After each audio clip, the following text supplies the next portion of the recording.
Like I mean, I love sharing testimony. Basically, like that's in my heart, is like to share testimony, because like nothing just happens. And like what Pastor was saying today, right? Like God is working in the background and before. And I've been, serving the Lord for a long time. Gave my life to Christ when I was a teenager, and have just been on that journey. And one of my Spelman sisters moved to Dallas last year, and I also moved to New York last year. And she, started coming to this church. So she sent me different messages. And at the beginning of the pandemic, they were doing a series called "The Struggle Is Real." And so she sent that to me. I'm like, yeah, the struggle is definitely real.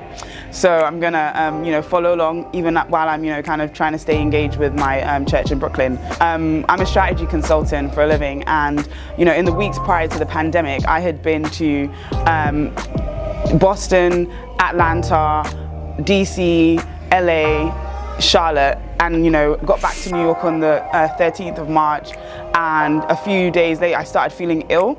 And it happened to be that I had, contracted the virus, and I became very, very, very unwell over that next 6 weeks. And I started keying in. I started keying into what One Church was doing and what the Lord was using One Church to do. One of the things that He was doing was the church started a morning prayer.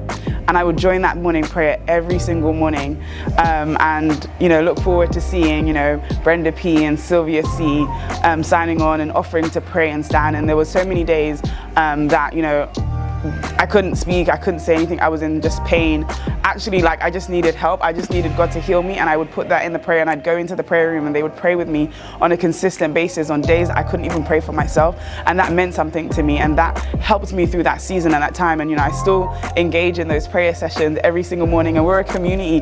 There's people from all over the country, all over the world, that are keying into those prayers, and it's something that God has been using, not just in my life, in the lives of people in my family and friends who've also asked for prayer. I bring those prayers to the feet of Jesus and to that community, and we all stand together and we pray for each other, and it's been amazing.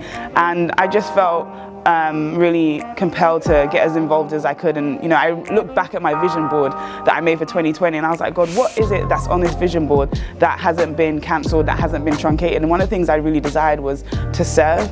And now I'm on the masterclass team under Tiffany. At first it was like, oh, but what happened to your church in Brooklyn? My church in Brooklyn is still going, but this is what I needed in this season, which was community. And I'm always asking myself that. I'm like, God, what is it that you would have for me in this season? And that's been One Church. I just love God, and I love the people of God, and being in the community and fellowship of the people of God is just an honor and a privilege.